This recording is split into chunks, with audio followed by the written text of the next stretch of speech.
Hello everyone, आप देख रहे हैं चैनल अमीन इन्फो।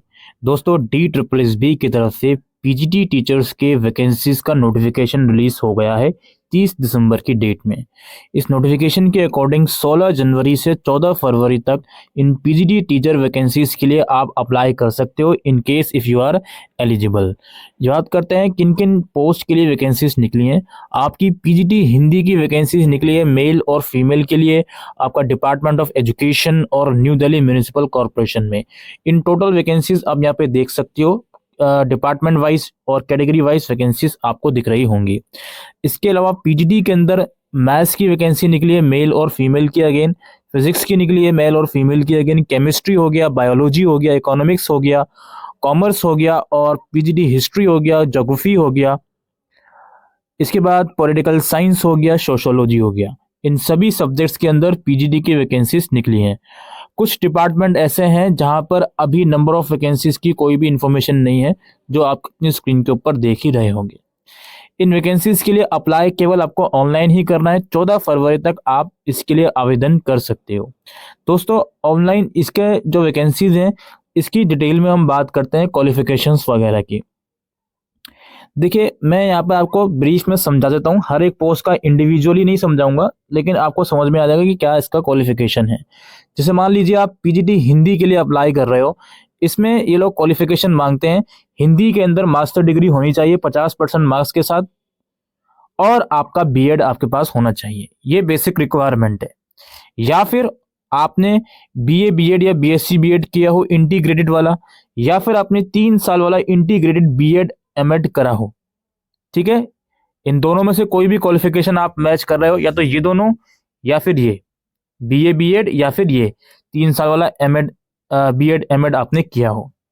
हर एक पोस्ट के लिए क्वालिफिकेशन सेम है। बस आप ये समझ लो, जिस भी सब्जेक्ट के लिए आप अप्लाई कर रहे हो, कंसर्न सब्जेक्ट में आपके पास मास्टर की डिग्री होनी चाहिए। ठीक है, जैसे मैंने हिंदी का बताया, हिंदी के बाद और मैं नीचे स्क्रॉल करता हूँ तो यहाँ पे मैथ्स का आएगा। मैथ्स में क्या है, मास्टर डिग्री होनी चाहिए मैथमेटिक अप्लाइड मैथमेटिक में। ठीक है, बाकी फिर वही बीएड इसके साथ होना चाहिए, या फिर आपने इंटीग्रेटेड कोर्स करा हुआ है तो भी आप एलिजिबल हो। एज लिमिट और यहाँ पे जो सैलरी वगैरह है, पे स्केल यहाँ पे आप देख सकते हो। ग्रुप बी के अंदर ये आता है पे लेवल 8 में 47,600 से 1,51,000। ठीक है, ये सारी कहानी है।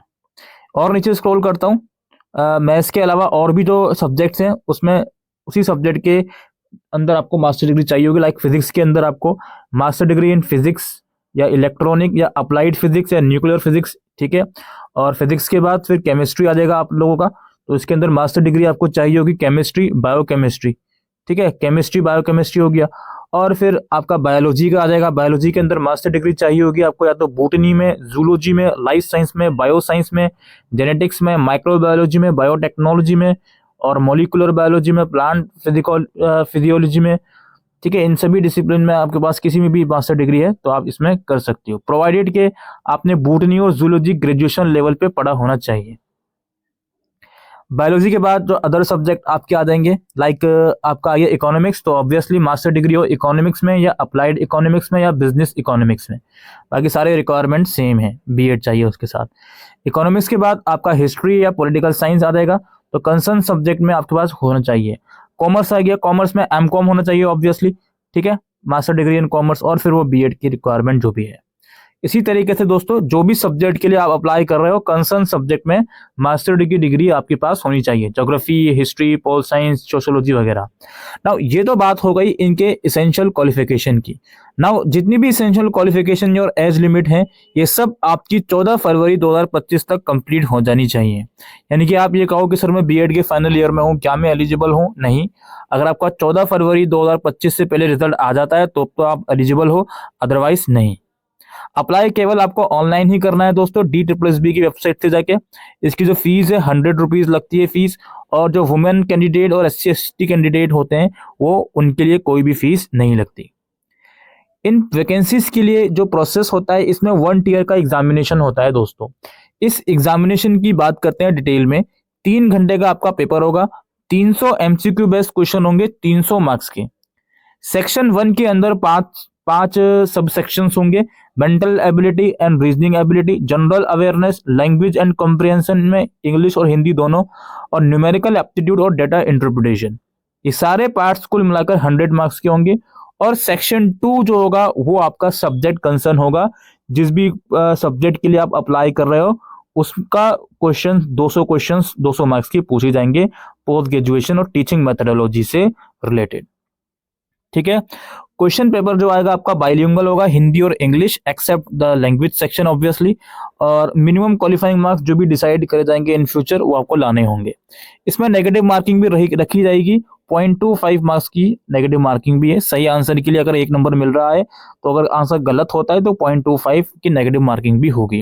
क्योंकि कुछ पोस्ट ऐसी हैं जो अलग अलग डिपार्टमेंट में निकली हैं, तो डिपार्टमेंट का प्रेफरेंस भी आपसे कुछ टाइम के बाद भरवाया जाएगा। ठीक है। मोड ऑफ सिलेक्शन की बात करें, जो भी आपका कंप्यूटर बेस्ड एग्जाम होगा, जो अभी ऊपर मैंने पैटर्न समझाया उसके बेसिस पर ही आपका जो इसमें सिलेक्शन वगैरह है वो लिया जाएगा। ठीक है। तो इन चीजों को आप लोग देख लीजिएगा। एग्जाम के बाद आंसर की वगैरह वेबसाइट पर आती है तो उसकी इन्फॉर्मेशन यहाँ पर है। ये मिनिमम एक स्टैंडर्ड सेट करा हुआ है कि इतने नंबर तो लाने ही है in order to be eligible. ये मिनिमम मार्क्स नहीं है कि इतने मार्क्स के बाद आप एलिजिबल हो जाओगे यानी सिलेक्शन हो जाएगा। ये एक मिनिमम स्टैंडर्ड है कि इतने नंबर मार्क्स तो कैटेगरी वाइज आपको लाने ही हैं। ठीक है। तो यही सारी इन्फॉर्मेशन है दोस्तों। बाकी आप इस नोटिफिकेशन को ऑफिशियल साइट से डाउनलोड कर सकते हो, और जो डेट्स मैंने आपको बताई 16 जनवरी से आप इन वैकेंसीज के लिए अप्लाई कर सकते हो। ऑलराइट। तो यही इन्फॉर्मेशन दोस्तों इस वीडियो के अंदर हम डिस्कस करने आए थे। उम्मीद करता हूं ये वीडियो आपको यूजफुल लगी हो, तो वीडियो को शेयर कीजिएगा। Thank you.